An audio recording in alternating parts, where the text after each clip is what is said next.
Hello, everybody, and welcome back to the 2016 One Nation of Gamers circuit. We're about to jump into feature tournament number 3, Group B. My name is TJ, and I'm joined once again by That's Admirable. And we had a fun day earlier on in the day, casting the Open at Wizard World Comic Con. But now it's starting to get into the meat.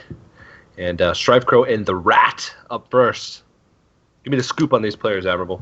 Yeah, StrifeCro, of course, a long-standing player for Cloud9, has had a wealth of success in his career. I meant to do this right ahead of time, but I'll go ahead and do it right now. So thinking about StrifeCro in his lifetime right now, this guy has been so dominant in tournaments. I mean, he's got 3 major tournament wins and a premier tournament win. 4 major tournament wins and a premier tournament win, over $52,000 in lifetime earnings under his belt. And Brian the Rat Cortade, sort of a player that's been really making his mark recently in Hearthstone. Like over the last year or so, he's started to be very dominant as far as open tournaments are concerned, oftentimes placing very high on ladder, still up there for the points race. This guy's played at prelims, and he's done fantastic jobs. I practiced with him a little bit alongside Chalky, Muzzy, and Nostum.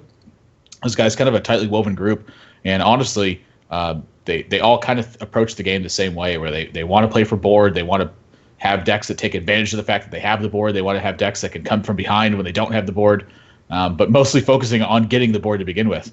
But StrifeCro was sort of the pioneer of that strategy early on, where he was a big proponent of constantly fighting for the board, and maybe almost a little bit too much so, where he would be kind of reluctant to ever trade minions. Mm-hmm. Ever go for face, and always to trade minions instead. But to see how much has been adapted from the initial styles that StrifeCro really introduced to the game, and the level that it's at right now is really something interesting. And to watch these two players fight it out, I know that Brian the Rat Cortade is very, very tight on his play.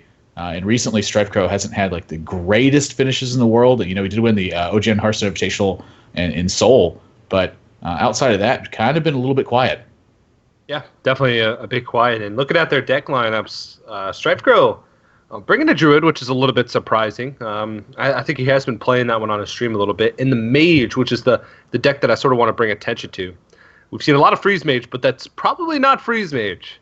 That's probably the old StrifeCro special, which is who knows what's in the deck. If it's a control card that gives insane value, it's probably in there somewhere.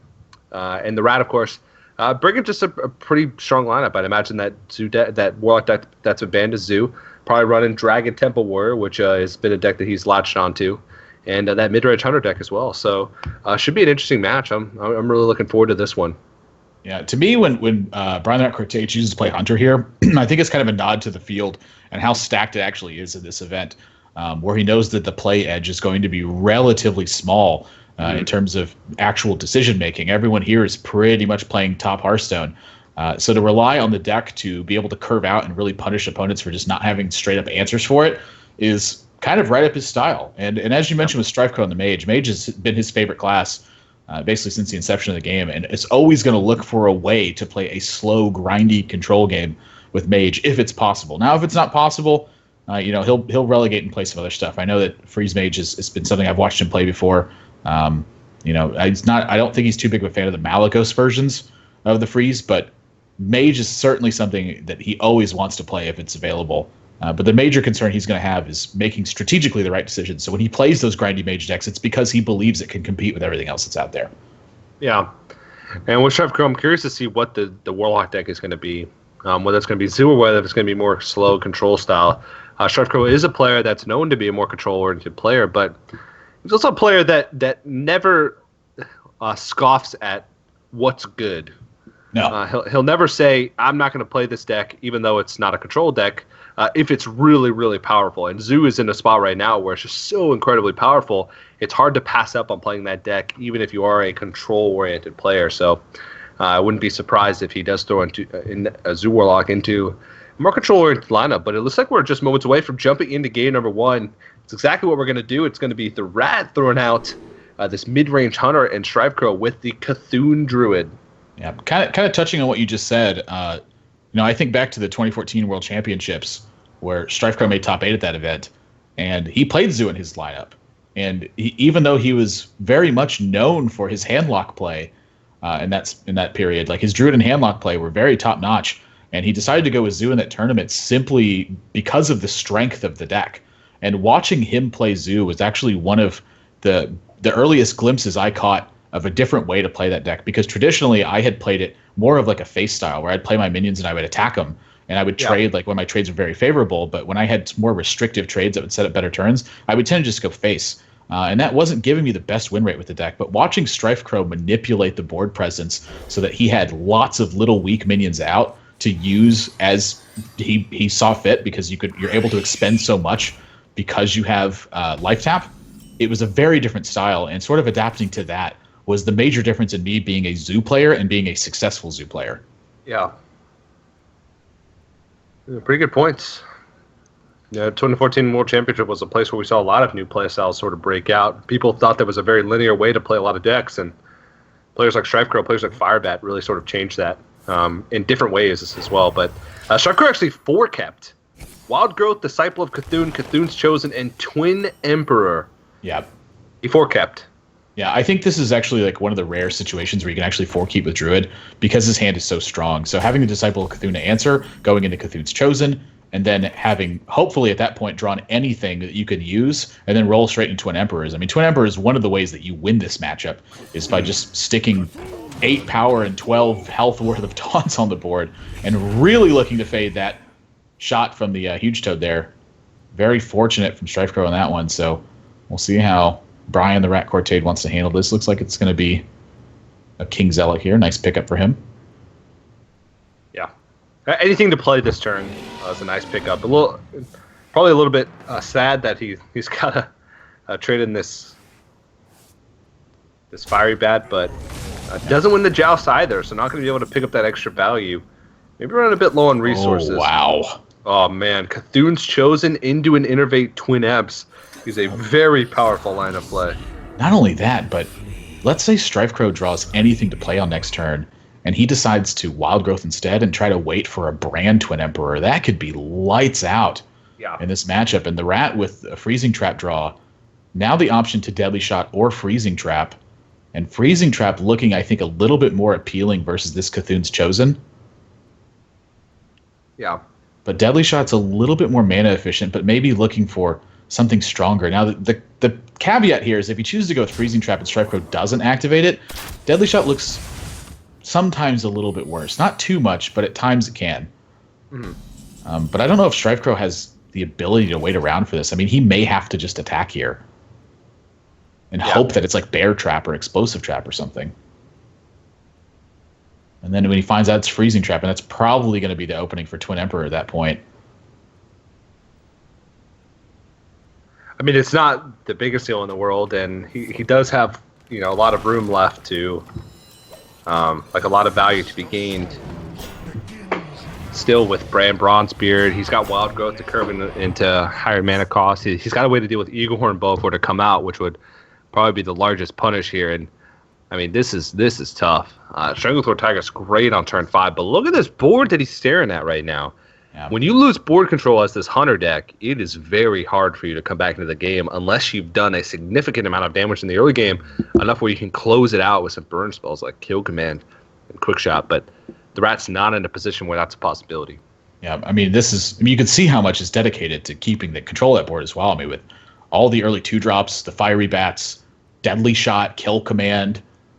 I mean, the whole game is keep the board under control, roll into Savannah Highmane.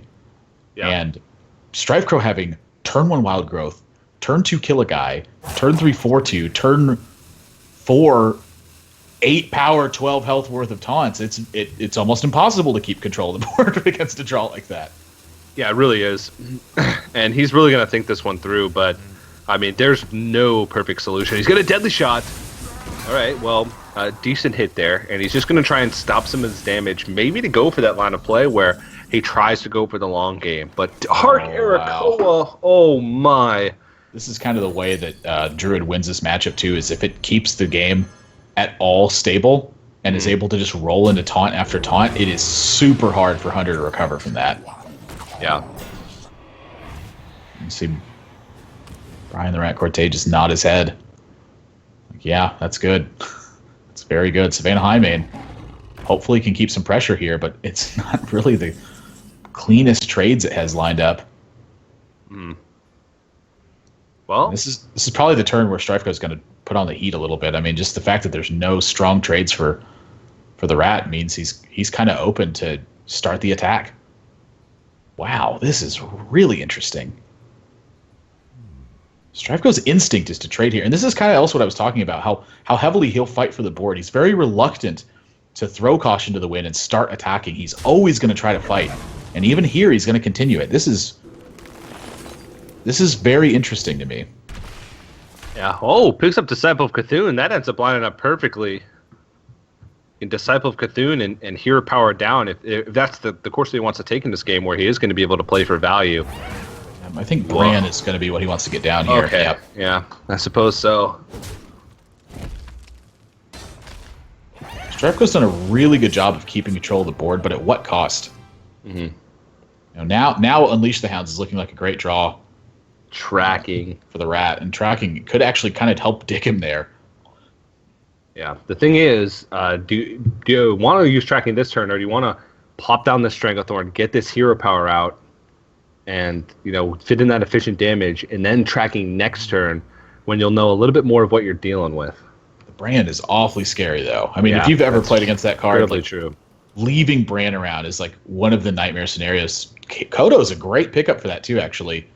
Yeah, but he's got to sacrifice a Call of the Wild to get it done. StrifeCro, he's a bit cold, so he'll go put on some hoodie. extra layers.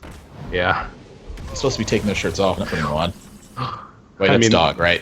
I mean, I live in California. Right now, it's 100 degrees outside. Oh yeah, it is blistering in my room right now, and I still have the hot light on. Yeah, so I don't know. StrifeCro's pumping his AC or something. Well, these trades line up pretty nicely. Well, one of these trades lines up nicely. But StrifeCro hasn't done a single point of damage yet to the face of the Rat. 5-1 taunt is going to change that very quickly. This will be Claxy, Amber Weaver, 410. And but the Rat still needs something to clean this up. I mean, there might be an opportunity for the Rat to just burn out in this game. This is goes solid. Look how much damage that is next turn. Yeah, it's going to get Harrison, too. Even with just Stranglethorn Tiger plus these double kill commands, that's 15 damage right away. You factor in a hero power, that's 17 damage. Oh, wow, and another taunt picked up. The Rat's going to have to get in as much damage as possible this turn, and he's also facing down. Yeah, he's dead next turn, yeah. Yeah, he's going to have to draw something here. I mean, Call of the Wild, I think, could still get him out of this game. Deadly Shot could get him out of this too. I mean, this is going to need a lucky roll here. I say lucky roll. He's going to need a not unlucky one. Yeah, is what he's really going to need. Mm-hmm.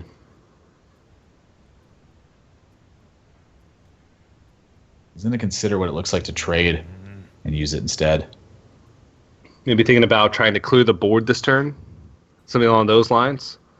Trade into the Disciple of Cthulhu, kill command the Harrison Jones, and then Deadly Shot, try and fit in a hero power and whittle down, really play that long game. But I don't know how much time he has left.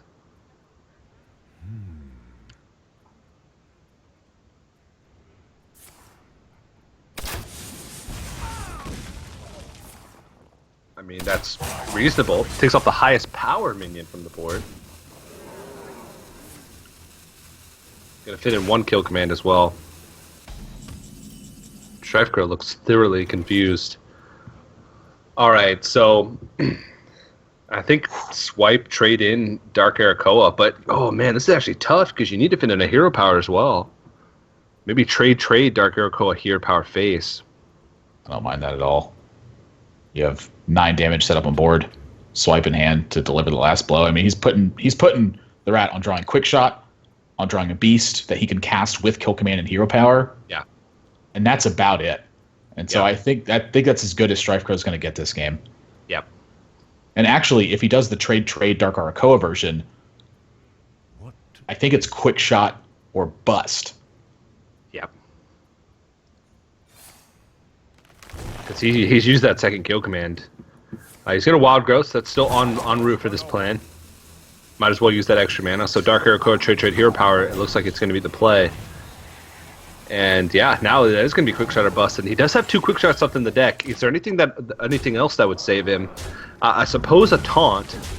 Call of the Wild would keep him alive, I suppose, but not for very much longer. And Harrison Jones is not it. Me. No, Harrison, go away. Yeah. And Brian the Rat Cortez is going to hope that StrifeCro doesn't have damage delivered from hand, and he does. StrifeCro going to take a 1-0 lead in the series. And this is Conquest, so that Druid deck now tucked away. And this is, honestly, I don't think it's one of the better matchups for Hunter. I don't personally think so, but especially not when StrifeCro draws that way. Goodness gracious. Yeah, when you got a 4-keep in any matchup, with any deck, if you know how to mulligan, you're probably going to be in pretty good shape in that game. If you don't know how to mulligan, then God bless your soul. And StrifeCro definitely does not. Yeah. But really great win.